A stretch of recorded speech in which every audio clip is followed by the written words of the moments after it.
for the last 3 days, Kino Climates has been a kind of initial meeting of about 40 different small, independent, alternative cinema spaces throughout Europe, from the east to the west, south, and north, that was organized by Katja Rossini from Cinema Nova in Brussels. And what we found is that there's an enormous kind of nascent network of these small cinemas that are operating, in some cases, heretofore under almost complete isolation from one another. In other cases, some of them have pre-existing relationships with other cinemas and art centers. And what they are, you know, in the US we would term them microcinemas. We have a slideshow here of some of these spaces showing you. They're small, run by just a couple people in some cases, or by collectives of people, largely volunteer organized.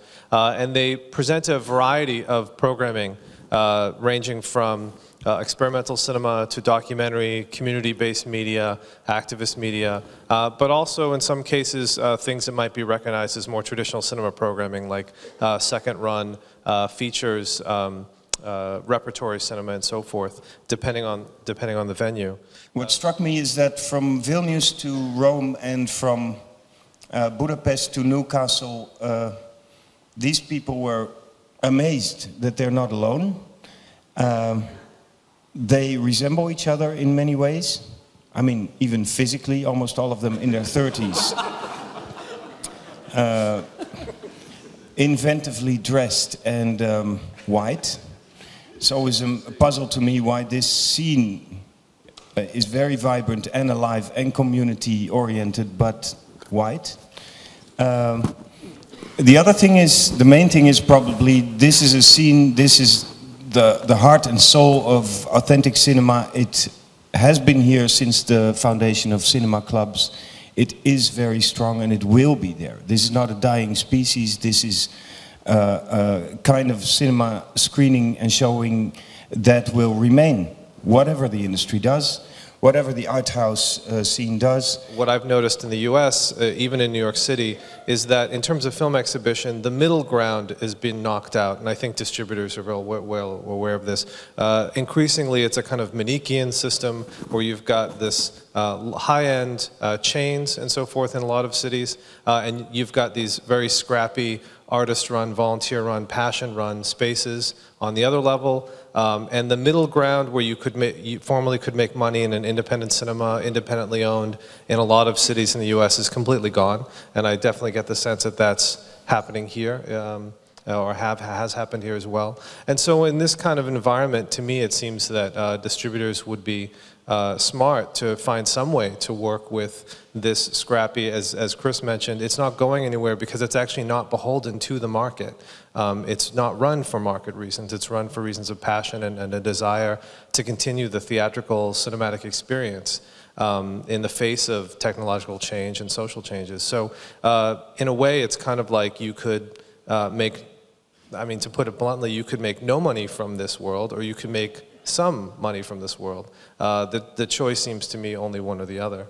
These are very young organizations with a very young audience, and I can attest to that. I mean, here as well. It's the exact opposite effect. It's not like the cinemaniacs shuffling in with their shopping bags and settling down for 2 hours to have a nice place to get out of the rain. This is like, you know, these are young kids, even right out of college or in their early 20s. This is the new kind of rock club. You know, I mean, that's a crass thing to say, but it's that kind of feeling of wanting to go to a live event, being part of a community, being part of a scene, and that's interested in something creative and interesting and intellectually stimulating. And the good thing about these places, it's completely true what you say, but the good thing about these places is their fierce independence in their programming, which means that you show, yes, older 35mm history, but also the newest video or experimental stuff that is being made right now.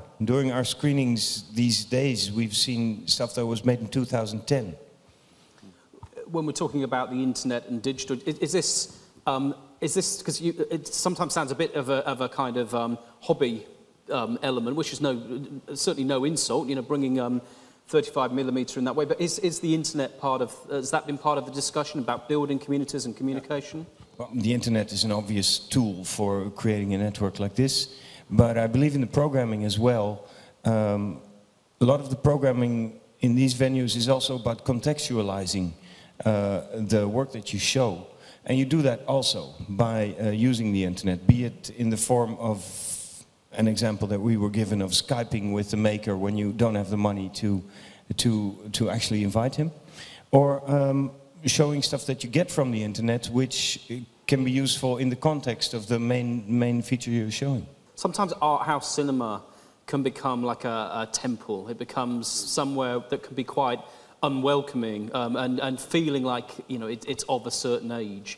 And what you're kind of alluding to, which is very interesting there, is the idea that people might not have to go through the process of this being an art house film or this being part of some kind of structure where you have to read the right critic and say the right things, that maybe that element is actually going to be very important in this kind of world.